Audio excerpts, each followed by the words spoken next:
Well, accountants do more than present data. They also interpret the data, and there are many accounting rules and principles that you have to follow in how you interpret this data and how you present this. So big data is different from accounting. Now, big data is looking at the whole mass of information and trying to figure out any patterns in this information. So it's a different field from accounting. In fact, one of the biggest job opportunities today for graduates like yourself is to go into big data, because companies are now finding that the data is actually worth a lot of money. Now, we do data analysis ourselves at the bank. Let me tell you the story. We had a product at ATFBank called 5x5. What does that mean? It means we make a loan for 5 years, maximum amount 5 million tenge. About 2 months ago, the head of my retail banking department came to me and says, "We want to do 7x7. I said, "What do you mean?" He says, "I want to lend up to 7 million tenge for 7 years." I said, "Well, that's a bit risky because it's not secured. No security, no collateral." I said, "That's a bit risky." But what we decided to do was not to reject it out of hand. We then look at our data, the history of our 5x5. And what we found was quite interesting. We found that most of the defaults, the problems, are not the 5 million tenge loans. We have a scoring model. What is a scoring model? We take the data, we take the information from the applicant for the loan, how much they earn, do they own their own house, et cetera, et cetera, et cetera, how long have they been working this job, and so on, and we run it through a computer model. And this computer model then predicts the probability of default. We call it PD. And on top of that, it predicts for, let's say, for a 1 million tenge loan, and we add a percentage margin on top. So somebody who wants to borrow 2 million tenge, we may have to pay 0.1% margin more than the 1 million tenge. And the people who wants to borrow 5 million tenge have to pay more because it's a higher risk. The people who want to borrow for 1 year pay less than those people who want to borrow for 5 years. So what we've done was we built into our scoring model the risk profile. So actually, the people who borrowed 5 million tenge for 5 years had a lower risk profile because they had to earn more, they have to have more disposable income, steadier jobs, et cetera, et cetera, et cetera. So what we found was that it's the people who borrow 1 million tenge, and they are the ones who actually cause problems with defaults. Another interesting thing that we found when we looked at our data, right, is that most people, in fact, almost all of the borrowers, they repay the loans within 2 years, less than 2 years. Even though they might borrow it for 5 years, they repay 2 years. And then we were scratching our heads, said, no, why is that? Why do you think? Anybody give me an answer? Think about behavior, human behavior, right? If during the last 4 years, with all the devaluations and so on, you want to borrow some money, you want to borrow money for a wedding, for a birthday party, for something, right? And you say, based on my income, I can repay this in 2 years. But I don't know what's going to happen tomorrow. Would there be another devaluation? Will I lose my job? Maybe I should borrow it for 5 years and pay smaller amounts and give myself flexibility, right? So what we found was a lot of people were borrowing for 5 years.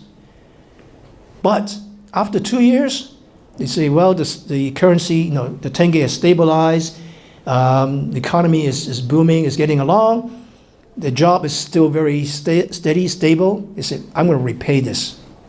So big data will give you the information. You need to look at the patterns. Why did something occur? Now, looking at big data is only one part of it. The analysis of that data is the most important part. If I knew, I wouldn't be working here. I would be sitting on a beach drinking a Mai Tai. No. That's a very good question, actually, to be honest with you. I invest myself. Like a lot of Asians, I like investing in properties. I also like investing in bank stocks.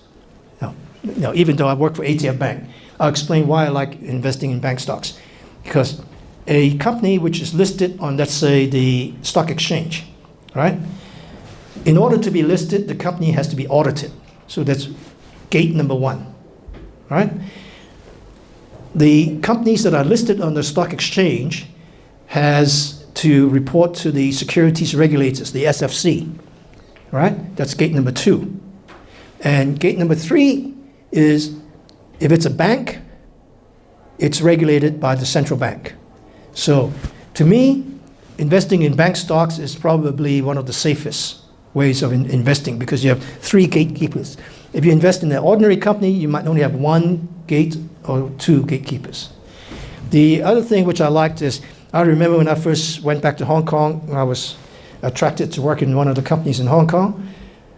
I bought some HSBC shares. They were $4. Today, HSBC shares are $64.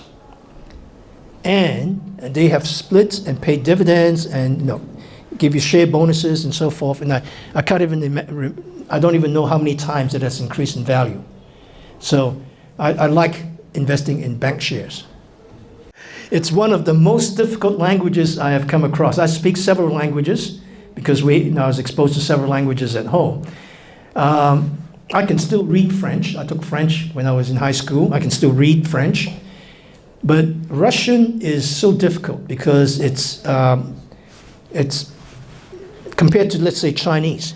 I tell people Chinese is the simplest language in the world. Does anybody here speak Chinese? Okay. All right, because I don't want to embarrass myself. No, Chinese is one of the simplest languages in the world because there's no tenses. So if I say, yesterday I went, I say in Chinese, 昨天我去. 昨天 means yesterday. 我去, I go. If I say, today I am going, I would say, 今天我去. 今天 is today, 我去 is I go. If I say, tomorrow I will go, I say, 明天, tomorrow, 我去. Still, 我去, no conjugation. I don't have different tenses. I don't have masculine, feminine. I don't have single, plural. So it's a very simple language. On top of all that, Chinese is monosyllabic. So every single sound is one word. When I try to learn Russian, it's very difficult for me because you can have 7, 8 syllables to one word. And I'm trying to listen. Is this one word or is this another word coming up, So Russian is a very difficult language to learn. I get by. I can go to a restaurant and I can order dinner. Sometimes I order lamb and I get beef, but it doesn't matter. Okay. I'm a serial entrepreneur. I like doing new things. Some of the businesses that I opened up, like, for example, I showed you, duty-free shop. At one time, I owned 60 boutiques in China. I had a 30 restaurant fast food in China. I like opening new businesses. But each of the new business I open, I work with partners who know what they're doing in that business. But I get very tired after a while, because day-to-day operations is very time-consuming. And when an opportunity comes, one of the richest men in Asia, Mr. Li Ka-shing, says that anything is for sale at the right price. And when the right price comes along, I'm willing to sell. So.